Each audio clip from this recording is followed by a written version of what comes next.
All right, guys, it is the day before. It is about 27 hours before the Seahawks take on the 49ers in Seattle. So, this game, I think a lot of things about it are pretty self-explanatory. The Niners, they're not having a good season.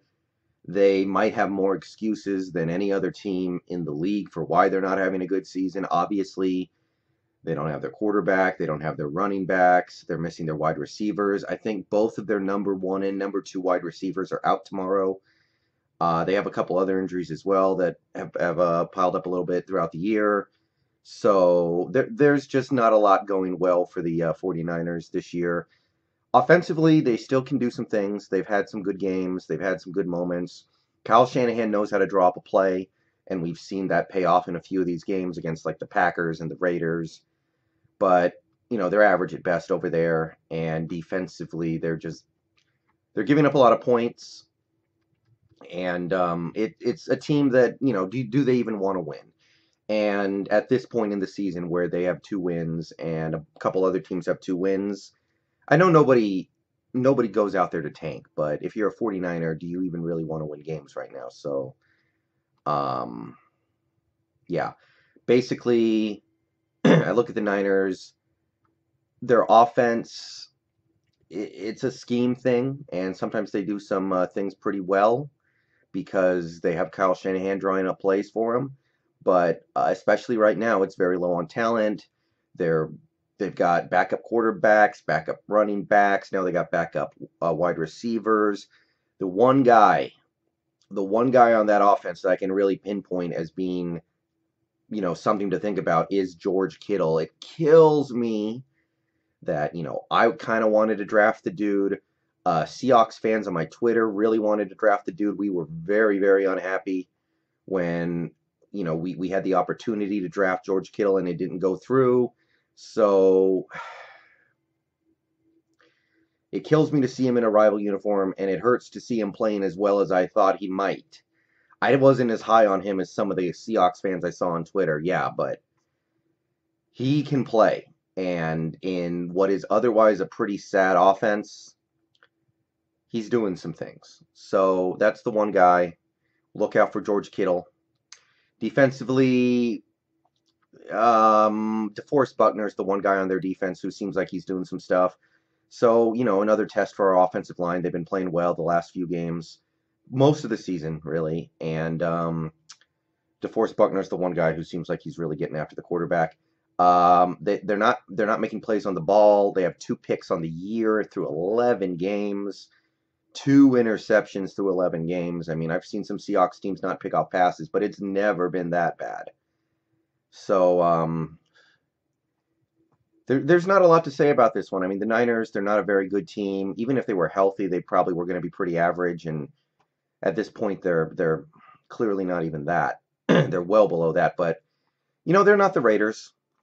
I don't even know if they're the Cardinals. Well, maybe. They're not the Raiders, I'll say that much. The Raiders seem like they're the worst team in the league right now. And, yeah, they can do a few things. So the game is not nearly as interesting as this Richard Sherman stuff. I can't bring myself to hate Richard Sherman. I don't totally appreciate the shit he's saying because it is abundantly clear at this point. I mean, it is very obvious at this point. The dude doesn't like Russell Wilson. The dude doesn't like a lot of things and a lot of people in this organization. And that's tough. It's tough. Because, he might hate us, but I can't hate him because he did too much for us guys. So, hearing him say these things, none of it is surprising. None of it is different from what the kinds of stuff that he was saying when he departed. And to me, I really can't wait for Richard Sherman to retire, and hopefully some of this shit goes away and he calms down. And I understand that we're in a rivalry right now, and because we play in the same division. And I've seen some Seahawks fans on Twitter and Field Goals and all that saying some stuff about Sherman, Facebook too. I don't know, guys. Just remember, he was one of the best players on the best team in franchise history and the team that won a Super Bowl. Went to another one, and Okay. I kind of get it. I mean, I don't like to hear it, but I think as Seahawks fans, we have to kind of look at the stuff he's saying and kind of get it because when Richard Sherman was here, when we had the Legion of Boom going, when, the Russell Wilson, Bobby Wagner era of Seahawks football started, you can go down the list at all these games where the defense bailed out the offense, where the offense played so poorly we had no business winning a football game, and somehow we did because of the defense. 2013, the Texans game, the Rams game, 2014, the NFC title game against the Packers. You go, you can pick out probably 4 or 5 games every year. I'm not going to sit here and list all of them, but during that Richard Sherman era of Seahawks football, you can find game after game after game where the offense just plain didn't hold up their end of the bargain, and either we won anyway because of the defense, or the defense did everything they could to get us a win, and the offense still couldn't find a way to get it done. So, if you think back to all those games, I can understand why one of our defensive stars would be frustrated. And then, that Super Bowl happens, and the defense has half their starters injured. Lane leaves the game. Um, Cliff Averill leaves the game. We already don't have Jordan Hill. Frickin' um, Cam, Earl, and Sherman are all playing with injuries. They shouldn't be in that game, but they're out there because they have to be because it's the Super Bowl.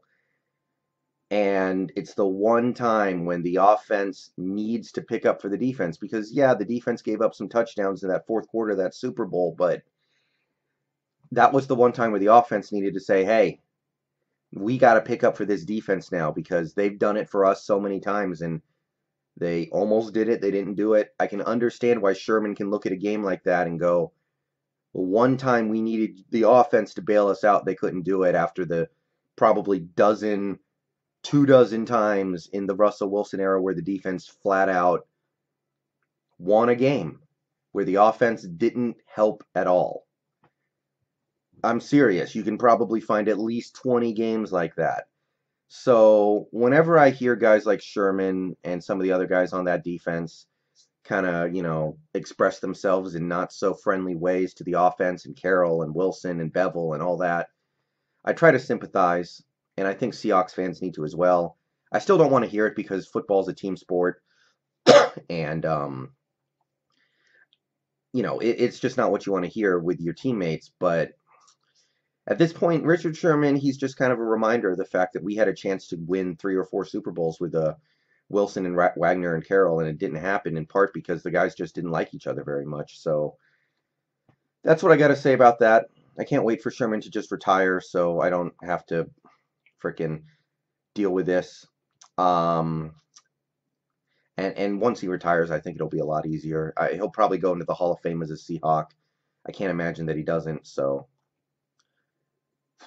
yeah. Okay. So that's this game. Obviously, all eyes are on the Minnesota game in the following week because that's the game that really could decide whether or not we go to the playoffs.